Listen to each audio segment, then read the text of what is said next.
ചേട്ടാ നന്ദി, അടിപൊളി സൂപ്പർ പ്രോഗ്രാം. ഞാന് മീറ്റിംഗ് നടന്ന് അവിടെ നിന്ന് ഒന്ന് വരാൻ വേണ്ടിട്ട് നോക്കി, പക്ഷെ ഊരാൻ പറ്റിയില്ല.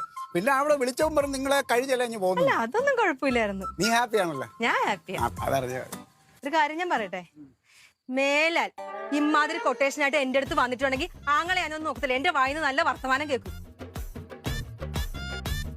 എന്താടി? എന്റെ ചേച്ചി ആ സ്റ്റേഡിയത്തില് 100 ടീം ഉണ്ടായിരുന്നു, 5000 പിള്ളേര്, ഞങ്ങൾ ഏറ്റവും പുറകില്. അപ്പൊ അങ്ങനെ പറയുമ്പോ നിനക്ക് പറയായിരുന്നില്ലേ ക്ലീറ്റോന്റെ പെങ്ങളാന്ന്? ക്ലീറ്റോടെ പെങ്ങളാന്ന് പറഞ്ഞ പറയണേ, ഏത് ക്ലീറ്റോ? പോയി പുറകിൽ പോയി നിൽക്കാൻ. അതിന് മുന്നേ വരെ ഞങ്ങൾ തൊട്ട് ഫ്രണ്ടിലത്തെ റോയിലായിരുന്നു. പെങ്ങളാന്ന് പറയണ്ടായിരുന്നു. പെങ്ങളാന്ന് പറഞ്ഞപ്പോഴാണ് ഞങ്ങളെ പിടിച്ച് പുറകിൽ കൊണ്ട് നിർത്തിയത്. പുറകിലെ ചേച്ചി എന്തൊരു വെയിലായിരുന്നെന്നറിയോ? ഒരു കൊച്ചു തലകറങ്ങി വീണ്. ഇച്ചിരി വെള്ളം തന്നില്ലല്ലോ അവന്മാര്. എന്റെ അടുത്ത് നിങ്ങൾ മാത്രമേ ഉള്ളൂ എന്നാ പറഞ്ഞത്.